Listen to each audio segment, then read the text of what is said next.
This time, I'm going to speak about the Securities and Exchange Board of India, SEBI. I'm going to speak why the SEBI chiefs, successive SEBI chiefs, have never been popular with the masses.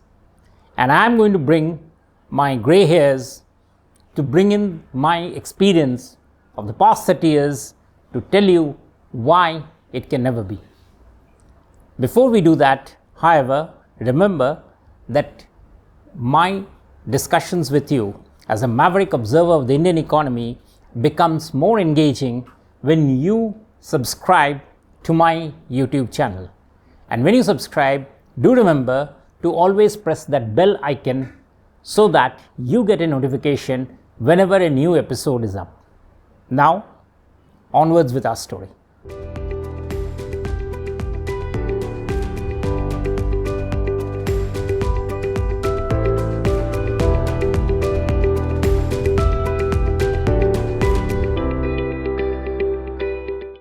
Conflict of interest. Every SEBI chief has been assailed with this word throughout their career at least once, some more than once. You might say that if it has happened before, shouldn't it be what is the reason why it shouldn't be used again? But my logic is that this has always been thrown up by three people, or rather three constituencies. Who are they? The investors, or rather in the stock market, two, the companies coming into the market, and three, sections of the media. Each had their own interest, but whenever they felt this interest getting compromised, they would hit out at the SEBI by saying there's a conflict of interest in not protecting their interest. Let me give an example. It was a summer afternoon in somewhere, the year I'll leave it blank, when I met the former SEBI chief, Mr. U.K. Sinha. It was the height of the Sahara controversy. Sahara was played a con game. It had raised thousands of crores from investors, and now, after a Supreme Court verdict had said that it had actually repaid the investors, but nobody is willing to take that money and they don't have any way to reach those investors. SEBI got into the act because the Supreme Court said SEBI has to look into protecting the investors, interests of the investors. SEBI chief, Mr. Sinha, found a peculiar thing after Sahara had brought in trucks after trucks of documents to SEBI Bhavan and said, you sort through them, it's your responsibility. SEBI took up the challenge and looked into it and found that actually that money wasn't coming from retail investors, but it had come from well-heeled people.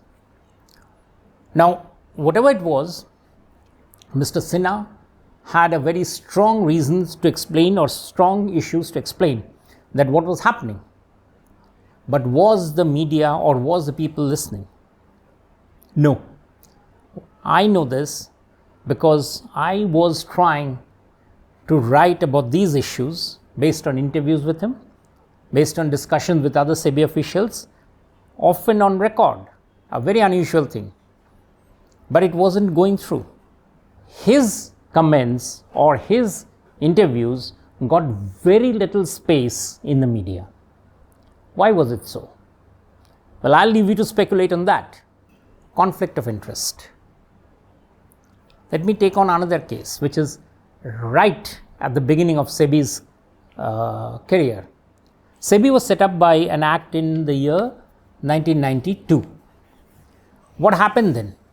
SEBI ran smack into what is called the Ketan Parekh scam of 1999-2000. The SEBI chairman at the time, Devendra Raj Mehta, there were headlines like this one, villain or victim, about the SEBI chief. What was happening? The president of the Federation of Indian Chambers of Commerce and Industry openly criticized SEBI. And what were they all saying? That there's a conflict of interest. SEBI had not kept the markets happy. JN Vajpayee, after he took over, there was Indian markets had started becoming interesting for the investors.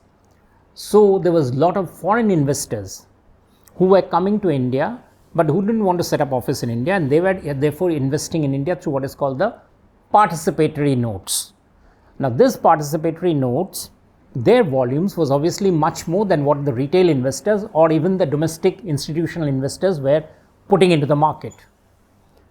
But as their volumes rose, there was agitation, Supreme Court cases. There was an organization called Hindustan Bachao Andolan, which rained cases literally, and each time the issue was, or the challenge was, that the SEBI chief was not being fair. There was again that conflict of interest. What it was never made clear, but it was there. And at the time, the commodities market was going through a lot of problems because of lack of guidance which SEBI would do for the securities market. So when those markets were to be integrated with SEBI, one of the operators immediately challenged SEBI, one of the SEBI members, as having a conflict of interest.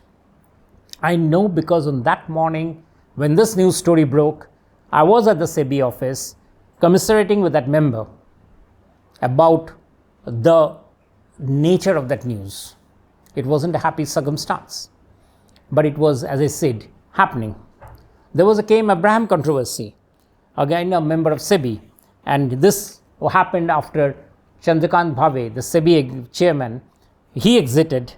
He took the unprecedented step of writing directly to the Prime Minister, alleging interference in the functioning of the SEBI by corporates, by the Finance Ministry. So what you can see from all around is that SEBI chiefs have always been smeared by controversies. In fact, here's this report which says, CB Bhave to UK Sinha, a look at the controversy surrounding past SEBI chiefs. This report. And finally, of course, the NSE co-location scam, which again impacted the term of Mr. Ajay Tyagi. And he had to defend himself, saying that my orders were not diluted. What was the NSE co-location scam is a long thing, but the point is again, that was a market operator which was being investigated, and immediately SEBI was sort of accused of not being fair, conflict of interest. There have been so many others in the 30-year journey of SEBI that is impossible to talk about all of them in this edition of YouTube. But I strongly urge you to have a look at my Substack video where I deal with each one of them in detail, and plenty like the NSE co-location scam, the Sahara case, the case about the MCX, all of these have been dealt with in detail there. Have a look. So when I see this time that the same challenge has been thrown up at the new chairman, Madhavi Puri Buch, conflict of interest, my reaction is that this is old hat. Not only that, because every time, and it's not a whataboutery, it is really true, because as I said, SEBI is a mass regulator. It regulates the interests of millions of people who come to the market. It regulates their interest when there are big corporates involved who are raising money from the markets, and there are therefore sections of media who have also interests aligned sometimes with those corporates, navigating between them. SEBI is bound not to be a darling of anybody. So whenever this happens, somebody or other will throw this curveball at SEBI. Are you saying, or do I say, that the accusations against the current SEBI chairman doesn't hold? No, but my point is that SEBI chairman, not now, but from 2008, have been aware of what is a conflict of interest and have been addressing those. So to say that this has suddenly arisen and it is therefore merits another JPC, remember the first JPC? 1992, the second JPC, 2001, they didn't lead anywhere. There have been series of reports by the governments saying, let's investigate whether SEBI did the right thing or the wrong thing. Again, each of the reports have found nothing to say that SEBI was not doing its job. It may have been slow sometimes, that's possible, but these are not reasons for accusing the SEBI of conflict of interest. The data is all available, the internet is all awash with what has been the charges against Madhavi Puri Buch. Having read those, I can tell you that this is something that I've been through in the past 30 years, and I have found no reason for any of the SEBI chairmen to be arraigned for not having adhered to the interests of the retail investors, to the common man and woman, in protecting the interests of the Indian market. And I continue to hold that. And that's all from this edition of On Point.